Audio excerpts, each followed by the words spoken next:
జై శ్రీరామ్. శ్రీమాత్రే నమః. శ్రీ గురుభ్యో నమః. 2024 జూలై నెల 17వ తారీఖు నుంచి ఒక ప్రత్యేక అంశం సూర్యనారాయణమూర్తి వల్ల జరుగుతుంది. ఆ ప్రత్యేక అంశం ఏంటంటే, ఇప్పటి వరకు 2024 జూలై 16వ తారీఖు వరకు కూడా మన ఆయనం అంటే మన ప్రయాణం ఉత్తరాది వైపు ఉన్నది. సూర్యనారాయణమూర్తి ప్రయాణం ఉత్తరాది వైపు ఉన్నది. ఉత్తరం వైపు ఆయన ప్రయాణిస్తూ ఉన్నారు. ఈ 17వ తారీఖు నుంచి, జూలై 17వ తారీఖు నుంచి ఆయన దక్షిణాయనంలోకి అడుగు పెడుతూ ఉన్నారు. ఆయనం అంటే ప్రయాణం, అంటే నడక, సాగటం అనమాట, ముందుకు వెళ్ళడము. దక్షిణం వైపుగా, దక్షిణ దిశగా ఆయన ప్రయాణం సాగుతూ ఉంటుంది ఒక 6 నెలలు. దీన్నే ఒక 6 నెలలు ఉత్తరాయణ పుణ్యకాలం అంటాం, ఒక 6 నెలలు దక్షిణాయన పుణ్యకాలం అంటాం. ఈ దక్షిణాయన పుణ్యకాలంలో ఏమవుతుంది, క్రమక్రమంగా ఆయన దక్షిణాయన పుణ్యకాలంలోకి ప్రవేశించిన తర్వాత నుంచి నెమ్మదిగా భూమికి దూరం అయిపోతూ ఉంటాడు. అంటే భూమికి ఆయన దూరంగా జరుగుతూ ఉంటాడు. అందుకే మనకి దక్షిణాయన పుణ్యకాలంలో ఇంకా ఈ నవంబర్, కార్తీకం ఇలా వచ్చేసేసాక చలి మొదలైపోతుంది. ఎందుకంటే ఉష్ణోగ్రతలు తగ్గుతూ ఉంటాయి. సూర్యనారాయణమూర్తి భూమికి దూరంగా జరగడం వల్ల ఉష్ణోగ్రత తగ్గుతూ ఉండడం వల్ల చలి అది ఇలాంటివన్నీ కూడా మనకి ఈ దక్షిణాయనంలో ఉంటుంది. ఉత్తరాయణ పుణ్యకాలంలో ఆయన భూమికి దగ్గరగా వస్తూ ఉంటాడు. దక్షిణాయన పుణ్యకాలంలో ఆయన భూమి నుంచి దూరంగా జరుగుతూ ఉంటాడు. ఈ దక్షిణాయన పుణ్యకాలంలో దేవతలకి ఇది రాత్రి సమయం. ఉత్తరాయణ పుణ్యకాలం దేవతలకి పగల సమయం, దక్షిణాయన పుణ్యకాలం దేవతలకి రాత్రి సమయం. మనందరికీ ఒక సంవత్సరం అంటే 365 రోజులు, దేవతలకు ఒక సంవత్సరం అంటే ఒక రోజులో పగలు ఉత్తరాయణ కాలం కింద లెక్కకు వస్తుంది, దక్షిణాయన పుణ్యకాలం రాత్రికి లెక్క వస్తుంది.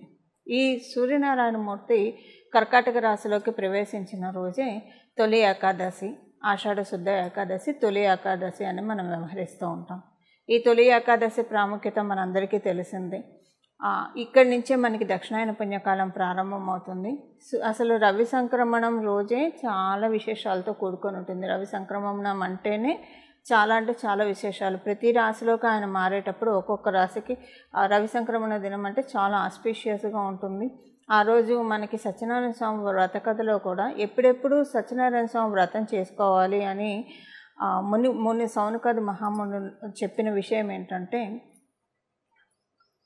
పౌర్ణమి రోజు కానీ, ఏకాదశి తిథి రోజు కానీ, రవి సంక్రమణం దినం రోజు కానీ సత్యనారాయణ స్వామి వ్రతం చేసుకుంటే చాలా మంచి ఫలితాలు వస్తాయని చెప్పి. మనకి రవి సంక్రమణం ప్రతి నెల అవుతూ ఉంటుంది. కానీ ఒక 3 సార్లు రవి సంక్రమణం నిజంగా చాలా స్పెషల్గా ఉంటుంది.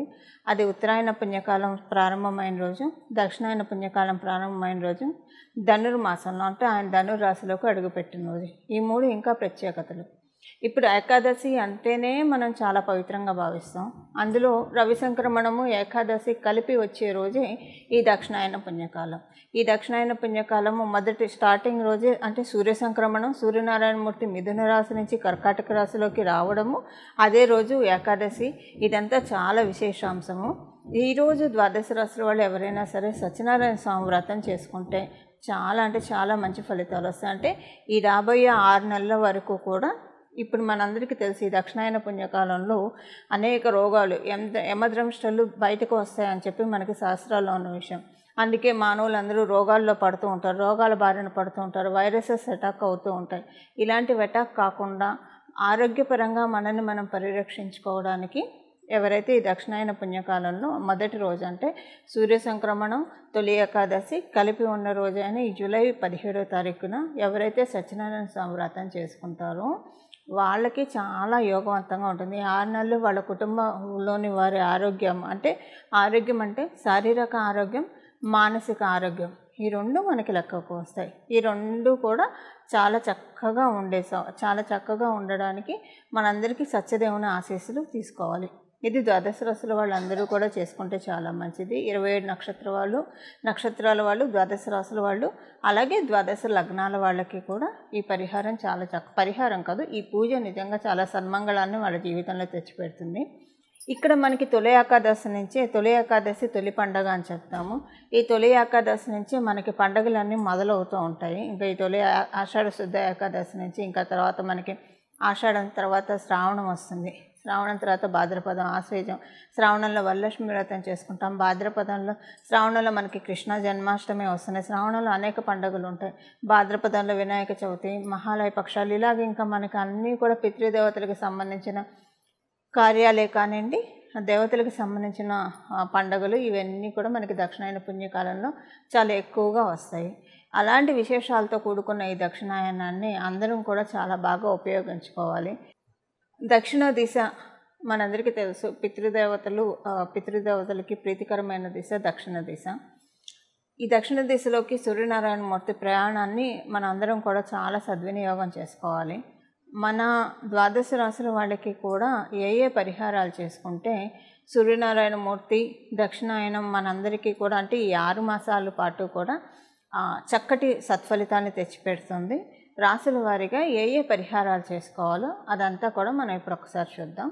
అది చూడడానికి ముందుగా ఈ దక్షిణాయనం అంటే ఇంట్లో పచ్చతోరణం కట్టే శుభ సమయము, అలాగే గడపలకి పసుపు రాసి కుంకుమ బొట్లు పెట్టే శుభ సమయము, ఇవన్నీ కూడా మనం తెలుసుకోవచ్చు. మనకి శ్రావణ మాసంలో పెళ్ళిళ్ళు ఉంటాయి, నోములు వ్రతాలు ఉంటాయి, అన్ని సకలమైన శుభకార్యాలు అన్నీ కూడా మనకి దక్షిణాయనంలోనే ఎక్కువగా తటస్థిస్తాయి. అంటే ఉత్తరాయణంలో కూడా మనకి పొడుగు ముహూర్తాలు అవన్నీ ఉంటాయి, అవన్నీ కూడా ఉంటాయి. బట్ దక్షిణాయనంలో కూడా పెచ్చు పండుగలన్నీ కూడా మనకి ముఖ్యమైన పండుగలన్నీ కూడా ఉత్తరాయణం కంటే దక్షిణాయనంలోనే ఎక్కువగా ఉంటాయి. సో పండుగ వస్తే మనం ఏం చేస్తాం, చక్కగా ఇంటికి మామిడి తోరణాలు కడతాం, గుమ్మానికి పసుపు రాసి బొట్టు పెడతాము, అలా ఇల్లంతా చక్కగా అలంకరించుకుంటాము, పూజ చేసుకుంటాము, నలుగురిని పూజలు చేసుకుంటాము, దేవాలయాలకు వెళ్ళి వస్తాము, సంతోషంగా గడుపుతాము.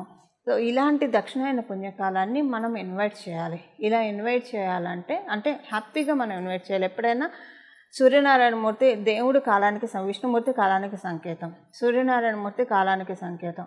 కాలగమనంలో వచ్చే మార్పులకు అనుగుణంగా మనం సంసిద్ధంగా ఉన్నాము ఈ మార్పులకి అని చెప్పి మనం తెలియజేసే ప్రక్రియ ఈ పరిహారాలు.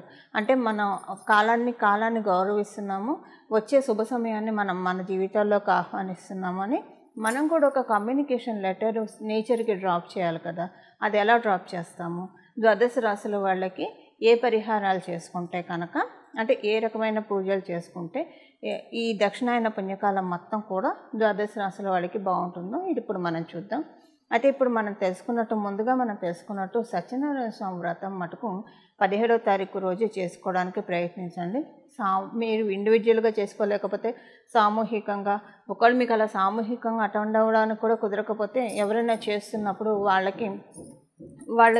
వాళ్ళకి మీరు చెప్పి మీ గోత్రనామాలతోటి సత్యనారాయణ స్వామి వ్రతం చేయమని చెప్పి వాళ్ళకి చెప్పండి, మీకు తెలిసిన వాళ్ళకి సామూహికంగా జరిగే చోట.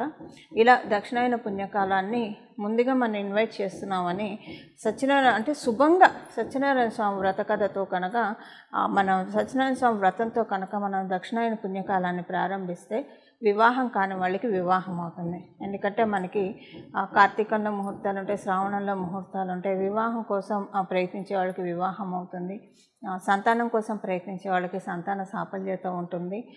వృత్తి వ్యాపారాల్లో ఎవరైనా ఇబ్బందులు పడుతూ ఉంటే ఎదుగు బొదుగు లేక వాళ్ళకి చాలా బాగా ఉంటుంది. ఇలా ఇన్ని ప్రత్యేకతలతో కూడి ఉంది సత్యనారాయణ స్వామి వ్రతంతో ఈ దక్షిణాయన పుణ్యకాలాన్ని మనం అందరం కూడా ఆహ్వానిద్దాము. ఇప్పుడు ఏ రాశుల వాళ్ళు ఏ పరిహారాలు చేసుకుంటే ఇంకా ఈ దక్షిణాయన పుణ్యకాలం ఇప్పుడు మనం తెలుసుకున్న సత్యనారాయణ స్వామి వ్రత కదా ప్రతి ఒక్కరికి వర్తిస్తుంది.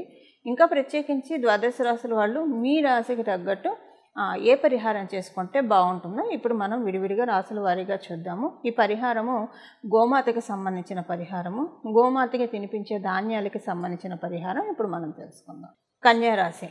కన్యారాశి వాళ్ళకి ఈ దక్షిణాయన పుణ్యకాలం కన్యారాశి వాళ్ళు ఇంకా ఎక్కువగా పట్టుకోవాలి. ఎందుకంటే కన్యారాశి వాళ్ళకి ఈ దక్షిణాయన పుణ్యకాలంలో మీ జన్మజాతకాన్ని అనుసరించి కొంచెం ప్రతికూలతలు అనుకూలతలు అనేది మీ జన్మజాతకాన్ని అనుసరించి ఉంటుంది. ఎందుకంటే ఆయన మీకు వ్యయాధిపతి అవుతూ ఉన్నాడు కాబట్టి సో మీరు కొంచెం ఇంకా జాగ్రత్తగా ఈ పరిహారం చేసుకోవాలి. ఆ పరిహారం వచ్చేసేసి మీరు ఆల్రెడీ సూర్య ఉపాసకులు అయితే, నిత్యం సూర్యనారాయణ మూర్తిని అర్చించే వాళ్ళైతే అసలు మీరు ఏ పరిహారం చేసుకోకపోయినా మీకు ఇది చాలా బాగా ఉంటుంది దక్షిణాయనము. ఒకవేళ అందరూ సూర్యనారాయణమూర్తిని అర్చించాలని ఉండదు కాబట్టి ఎప్పుడైనా మీరు సూర్యనారాయణమూర్తిని చూసి దండం పెట్టుకున్న వాళ్ళైనా ఎక్కువగా మీరు అర్చన చేయకపోయినా ఈ 6 నెలలు కూడా ప్రతిరోజు సూర్య నమస్కారం చేసుకోవడం, మీరు స్నానం చేశాక వెంటనే బొట్టు పెట్టుకొని సూర్య నమస్కారం చేసుకుంటే సరిపోతుంది. ప్రతిరోజు అస్సలు క్రమం తప్పకుండా, ఒక ఆడవాళ్ళు అయితే కనుక ఆ 4 రోజులు మినహాయించి మిగతా అన్ని రోజులు కూడా స్నానం చేయగానే చక్కగా ఉతికిన బట్టలు కట్టుకొని బొట్టు పెట్టుకొని సూర్య నమస్కారం చేసుకొని ఒక 5 నిమిషాలైనా సూర్య నమస్కారం చేసుకోండి. చాలా చక్కటి ఫలితాలు వస్తాయి. ఇంతకు మించి కన్యా రాశి వాళ్ళు చేయాల్సిన అవసరం లేదు, ఎందుకంటే ఇదే వీళ్ళకి చాలా అద్భుతమైన ఫలితాన్ని ఇస్తుంది. చూశారు కదండి, ఏ రాశి వాళ్ళు ఏ దానాలు చేయాలో. ఇవన్నీ చేసుకుంటూ అసలు మనకి ఈ ఫలితాలన్నీ ప్రసాదించేది సూర్యనారాయణమూర్తే కాబట్టి ప్రతిరోజు కూడా స్నానం చేయగానే వితౌట్ ఎనీ ఫెయిల్ సూర్య నమస్కారం చేసుకోవడం, అలాగే సూర్యాష్టకం కుదిరితే సూర్యాష్టకం చదువుకోవడం, ఈ 6 నెలలు చేయడం వల్ల ఒక కృతజ్ఞత మన సూర్యనారాయణమూర్తికి చూపించినట్లు. దానివల్ల భగవంతుడికి మనం ఏం చేసినా సరే, ఏ దేవీ దేవతలకు మనం ఏం చేసినా సరే అవన్నీ మళ్ళీ వాళ్ళు మనకు అంతకంత తిరిగి ఇచ్చేస్తారు. వాళ్ళు ఏది మన దగ్గర తీసుకోరు, దానికి రెట్టింపు ఫలితాలు మనకిస్తారు. సో ఏదైనా సరే మన బాగు కోసం మనం చేసుకోవడమే కానీ ఇక్కడ పెరుమాళ్ళని మనం ఉద్ధరించేది ఏం లేదు. మనల్ని మనం ఉద్ధరించుకోవడానికి ఏం చేసినా కూడా మనల్ని మనం ఉద్ధరించుకుంటే ఏమవుతుందంటే, ఈ జీవాత్మ కోరికలన్నీ తీరిన తర్వాత తొందరగా తీరితే ఈ జీవాత్మ పరమాత్మలో ఐక్యం అవ్వడానికి చాలా చక్కగా అనుకూలతలు ఉంటాయి. కాబట్టి ధర్మబద్ధంగా మన జీవితాన్ని సాగిస్తూ మన చక్కగా శివైక్యం కానీ విష్ణైక్యం కానీ రామైక్యం కానీ చెందడానికి చాలా చక్కటి అవకాశాలు ఉంటాయి. అలాగ ప్రతిరోజు సూర్య నమస్కారం చేసుకోండి మర్చిపోకుండా. ఇలా మీరు సూర్యనారాయణమూర్తి ఆశీస్సులు అందుకొని ఈ దక్షిణాయన పుణ్యకాలం మీ అందరి జీవితాల్లో కూడా శోభాయమానంగా ఉండాలని చెప్పి మీ ఆకాంక్షలు, మీ అడ్డంకులు ఆటంకాలు అన్నీ కూడా తొలగిపోవాలని చెప్పి మీరందరూ కూడా సుఖ సౌఖ్యాలతోటి సంతోషంతో అష్ట సౌభాగ్యాలతోటి జీవించాలని చెప్పి నేను కూడా మనస్ఫూర్తిగా సూర్యనారాయణమూర్తిని ప్రార్థిస్తూ మంగళం. నమో భగవతే వాసుదేవాయ.